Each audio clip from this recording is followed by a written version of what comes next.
कब और कहाँ पे, ठीक है। How, when and where people, कब लोगों ने डेवलप देयर अर्लियर कल्चर्स, अपना सबसे पुराना कल्चर कब शुरू किया, कैसे शुरू किया, कहाँ शुरू किया भारत में, इस चीज़ के बारे में हम पढ़ेंगे। सो बस कीवर्ड याद रखना, how, when and where people start develop their earlier culture, कैसे डेवलप किया, how they begin undertaking the agriculture, लिखा है एग्रीकल्चर स्टॉक रेजिंग, कैसे लोगों ने एग्रीकल्चर शुरू किया, स्टॉक रेजिंग शुरू किया, क्योंकि स्टॉक इकट्ठा करना which made their life secure and settled, है ना। It shows how the ancient Indians discovers and utilize natural resources, किस तरीके से लोगों ने उस समय जो नेचुरल रिसोर्सेज थे वहाँ के, पानी, हवा, लोगों को डिस्कवर्ड किया, फिर यूटिलाइज किया, which made their, and how they created a means of livelihood for them, और कैसे उनसे जीने का जरिया निकाला, है ना, means of livelihood. We get an idea of how the ancient inhabitants, एक ही मतलब है एंशिएंट इनहैबिटेंट्स, मतलब वहाँ के रहने वाले लोग, प्राचीन भारत के रहने वाले लोग, they made the arrangement for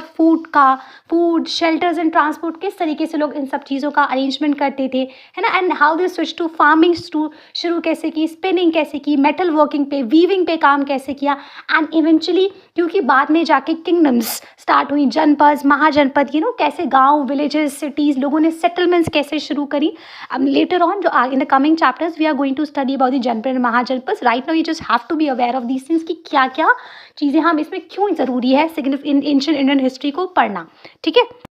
So this is what exactly mentioned here कि how they took to farming, spinning, weaving and metal working and how they cleared the forest, कैसे उन्होंने जंगलों को साफ किया, ऐसा ही होता है ना, they clear the forest and then eventually villages को, गाँव को, they founded the villages, cities, गाँव बनाए जाते हैं, गाँव के बाद शहर आते हैं and eventually larger kingdoms establish होती हैं। This is how the thing happened, right. उसके बाद क्या हुआ, पीपल, एक यहाँ नेक्स्ट मैं एक एक लाइन को इसीलिए एक्सप्लेन कर रही हूँ सो दैट जो बिगनर भी है ना और एडवांस लेवल का स्टूडेंट भी है वो भी इसको ध्यान से समझ ले, ठीक है। So when you read all these thing again you will able to understand. Then people are not consider civilize unless they know how to write. तो पहले के टाइम पर एंड इवेंचुअली